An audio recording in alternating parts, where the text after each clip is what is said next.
मिरजेतील JK. Hall येथे विधान परिषदेचे आमदार इद्रिस नायकवडी यांचा सत्कार सोहळा आयोजित करण्यात आला होता। सत्कार समारंभ इद्रिसभाई नायकवडी मित्रमंडळ व हारूनभाई शेख यांच्या विशेष प्रयत्नाने हा सत्कार घेण्यात आला।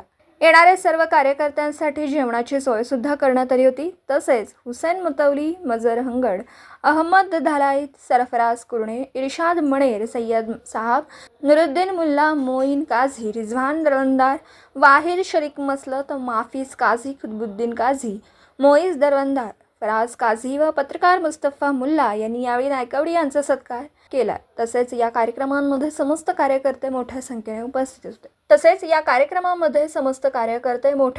उपस्थित होते। N24 मराठी न्यूजसाठी मिरजहून प्रतिनिधी मुस्तफा मुल्ला। आज मिरज येथे माझ्यावर माझ्या कुटुंबावर प्रेम करणाऱ्या कार्यकर्त्यांनी एकत्र येऊन आज माझी विधान परिषदेत निवड झाल्याबद्दल या ठिकाणी सत्कार आयोजित केला। सर्व कार्यकर्ते त्यांचे कुटुंबीय उपस्थित होते। खऱ्या अर्थाने राजकारणाची सुरुवात करत असताना कार्यकर्त्यांच्या संस्कृती जपली गेली पाहिजे।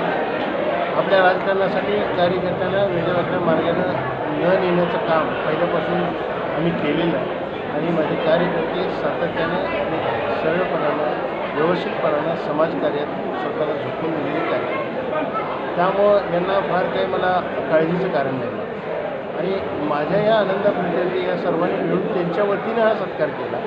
त्यांनीच हे सगळं नियोजन केलं। वास्तविक मी करायला पाहिजे, हे सगळं नियोजन करून लोकांना जेवायला मी बोलवायला पाहिजे। पण माझ्यावरचं प्रेम कार्यकर्त्यांचं एवढं होतं की साहेब कधी काय करतील ते करतील, पण आम्ही आमच्या ऋणातनं आज मोकळं होणार किंवा आमचा आनंद आज व्यक्त केला म्हणून त्यांनी आज केलं। कार्यकर्त्यांना या निमित्तानं काही प्रबोधनाच्या गोष्टी मला बोलता आल्या, कार्यकर्त्यांना कामाची दिशा देता आली आणि माझी स्वतःची सुद्धा वाटचाल कार्यकर्त्यांना कळावी, ती कळली पाहिजे कार्यकर्त्यांना की आपला नेता काय करतो, त्याला असणं आवश्यक आहे।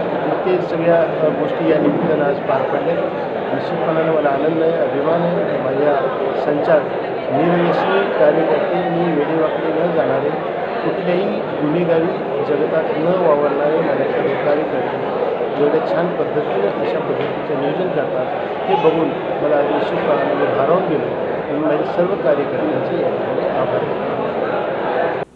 दिवसभरातील घडामोडींचा आढावा घेण्यासाठी पाहत रहा N24 मराठी न्यूज चॅनल।